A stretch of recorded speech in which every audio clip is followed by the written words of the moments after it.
So we're here again. We're going to take a look at another handgun. This is the M&P 9 full size. This is a full-size polymer frame handgun.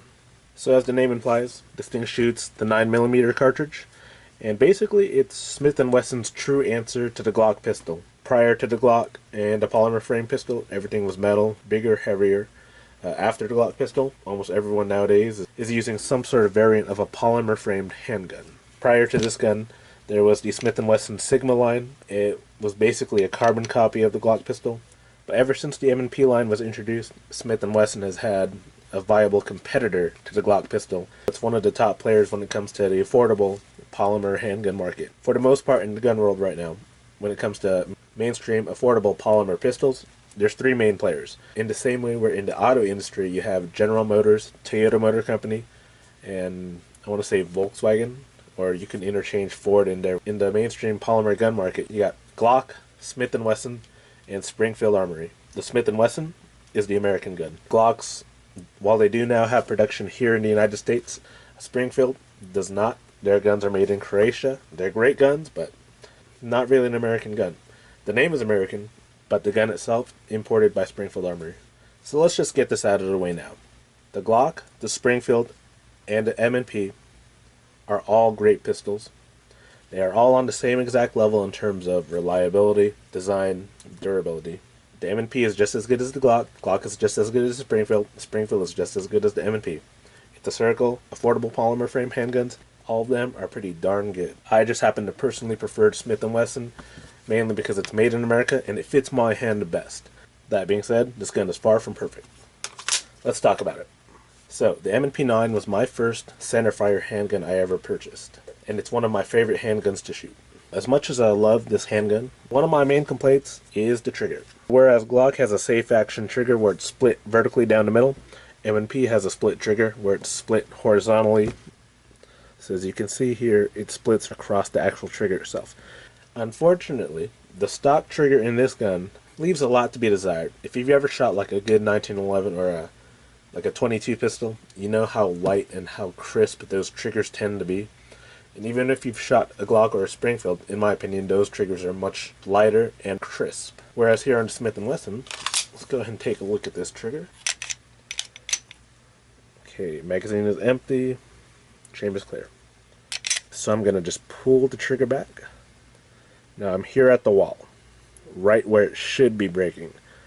But if you look at my finger, there is a significant amount of travel and the trigger is not breaking. As you can see here, it's not doing anything. Now the break itself is actually pretty crisp, but then we get to the second complaint about the M&P trigger, the reset.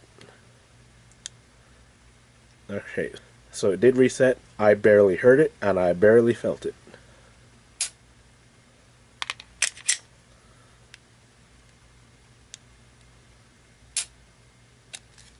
So as we saw, trigger in the M&P, not the best. It's definitely one of the major shortcomings of this gun.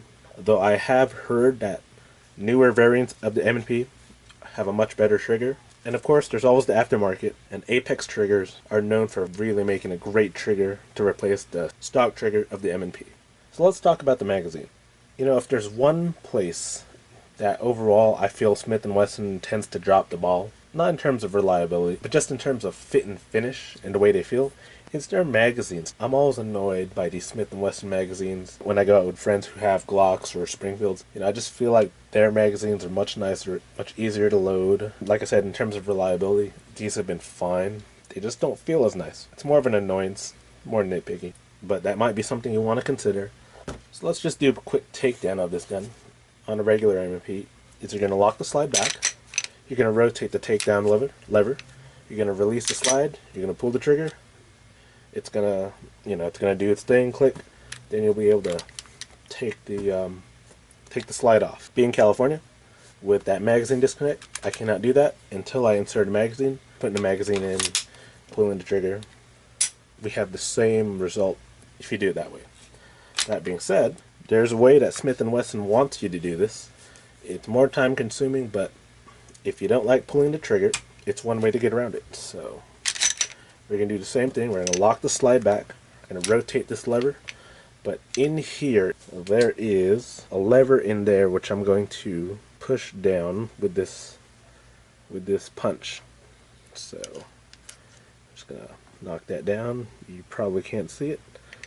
And then now, when I release the slide, it's like as if I already did the trigger pull. So we could just take it off. So here's the guts of the M&P 9. Guide rod, captured recoil spring, barrel, the lower receiver. Yeah, that's basically it. Reassembly, just as easy. You just line up the rails, slide all the way back. I recommend you lock it back, and then sometimes it'll automatically rotate that lever for you. Otherwise, you could just do that. Release it. Do a function test. Make sure it fires. So let's talk about some of the features on this gun.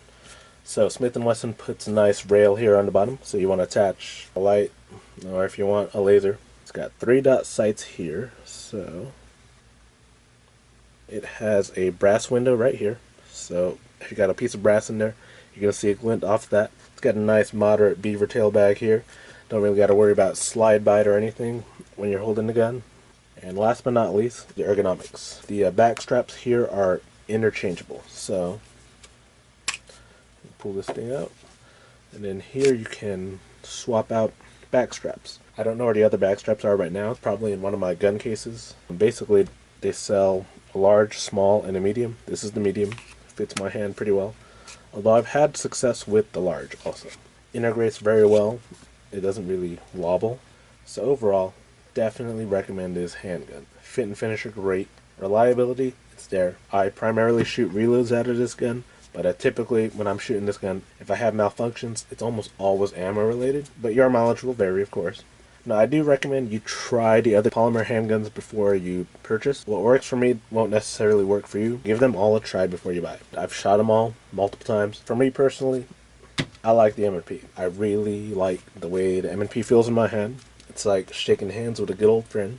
And I love the fact that Smith & Wesson is an American company, and the guns themselves are made here in America. If all things are equal, and the only difference for me is where the gun is made and where the company that makes the gun is incorporated, I'm going to go for the American gun. So, Smith & Wesson M&P 9 full size, good deal.